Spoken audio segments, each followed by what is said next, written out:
My stepdaughter mocked me in front of her friends and said I wasn't her real dad. So I walked out of her wedding rehearsal and canceled everything. Her reaction was priceless. Hello, everyone. Welcome to Reddit Visuals. Let me tell you something. There are moments in life where everything you've quietly endured for years comes crashing into one final breaking point. And when it does, well, sometimes the fallout is spectacular. My name's Daniel. I'm 52, been with my wife Elaine for 17 years. When I met her, she had a daughter from a previous marriage, Taylor, who was 8 at the time. Her dad, in and out of her life. Birthday cards if she was lucky. Maybe a phone call on holidays. But I didn't care. I fell for Elaine, and Taylor came with the package. Now, I didn't try to replace her dad. I wasn't that guy. But I was the one who made her breakfast every morning. I was the one who helped her with math homework and stayed up with her through stomach bugs. I drove her to soccer practice, to prom dress fittings, and even walked her down the aisle. Well, almost. This is about that aisle. See, over the years, Taylor always kept a little distance, like there was this invisible wall between us. She'd say, "Thanks," but never "Thanks, Dad." She'd give me Father's Day cards signed with her name. No love. I didn't push it.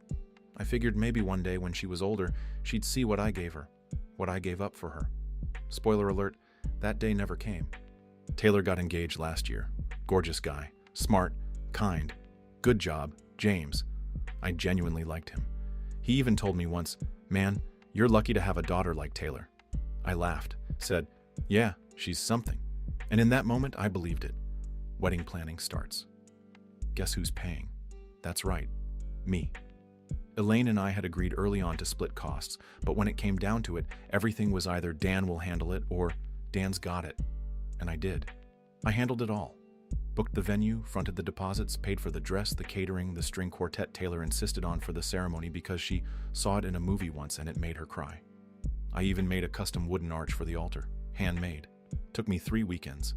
But again, I figured, I'm not just funding her wedding. I'm giving her a day she'll remember forever. Oh, she remembered it all right. 2 nights before the wedding was the rehearsal dinner. Small group, wedding party, family, a few close friends. I show up, wearing a pressed shirt, brought a little gift for Taylor, engraved jewelry box, her initials, and the wedding date on top. I hand it to her, and she says, in front of everyone, "Oh, wow. Thanks. That's very stepdad of you." Stepdad of me? There was an awkward laugh, a few polite chuckles, but I just stood there. I asked her what she meant, and she smiled, this tight, fake smile, and said, "I mean, you're not really my dad, but you're good at playing the part." She said it like it was a joke, like humiliating me in front of her bridesmaids and future in-laws was comedy. And then one of her friends, someone I didn't even recognize, goes, "Oh my God, you're the one paying for all this, right? That's so sweet of you. Like a sponsor dad." A sponsor dad. I felt my face go cold. Elaine looked like she wanted the floor to swallow her whole. And Taylor? She just kept smiling, sipping her wine, like she hadn't just stabbed a steak knife into my chest and twisted it in front of 20 people. So I stood up, straightened my jacket, and said, "Excuse me. I think I've played the part long enough." And I walked out. Now here's where it gets interesting. I didn't scream, I didn't cry, I didn't flip a table or throw the gift across the room. Number I got in my car, drove home, opened my laptop, and canceled everything. The venue? Gone. The caterer? Canceled. DJ? Photographer? Quartet? All done. Every single vendor was under my name, my credit card, my money. And oh, the cherry on top, I had cancellation insurance on all of it. Sure, I lost a couple thousand in non-refundable fees, but I wasn't about to fund a 6-figure celebration for someone who thought I was a background prop. Now imagine this. It's the night before the wedding. Taylor calls me 13 times. I don't answer. She texts me, "Where are you? They said the photographer never got your confirmation. The venue says they didn't get final payment. What's going on?" Then came Elaine's messages. Then James. Then Elaine's ex-husband calling me, asking what the hell happened. I didn't pick up. I didn't say a word. The next morning, wedding day, I woke up, made myself a cup of coffee, and waited. At exactly 9:12 a.m., Elaine came home. She had spent the night at a hotel near the venue. Her face was pale, her eyes puffy. She said, "You need to talk to Taylor." I said, "No, I really don't."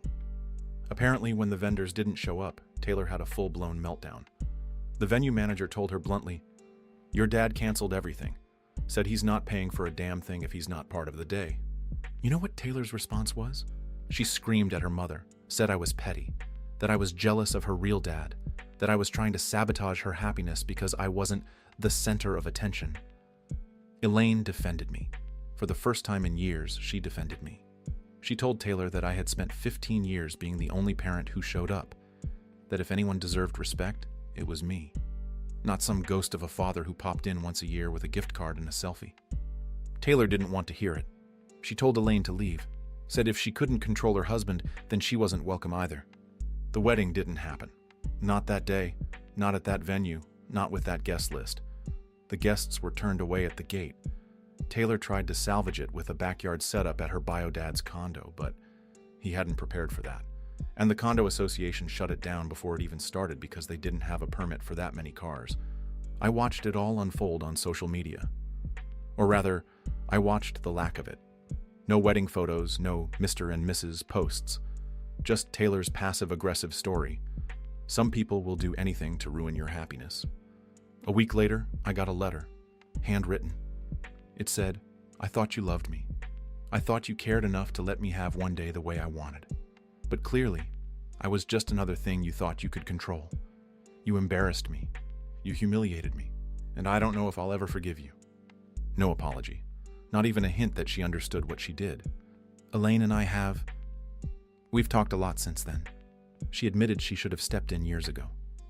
That she let Taylor treat me like a guest star in her life because it was easier than pushing her to see me as a real parent. I told her I needed space, that I wasn't sure I could keep giving to someone who refused to see my worth until I took it away. Taylor and I haven't spoken since. Last I heard, she's planning a new wedding. Smaller, cheaper, probably funded by her real dad this time, if he sticks around long enough to swipe the card. But me, I'm doing okay. I didn't lose a daughter that day. I let go of someone who never really let me in. So, was I the a-hole for walking out and canceling everything? Or was it about time someone showed Taylor that love isn't about money? It's about respect? Let me know what you would have done in my shoes. Drop a comment below and tell me, was I wrong? Thanks for watching Reddit Visuals. Subscribe.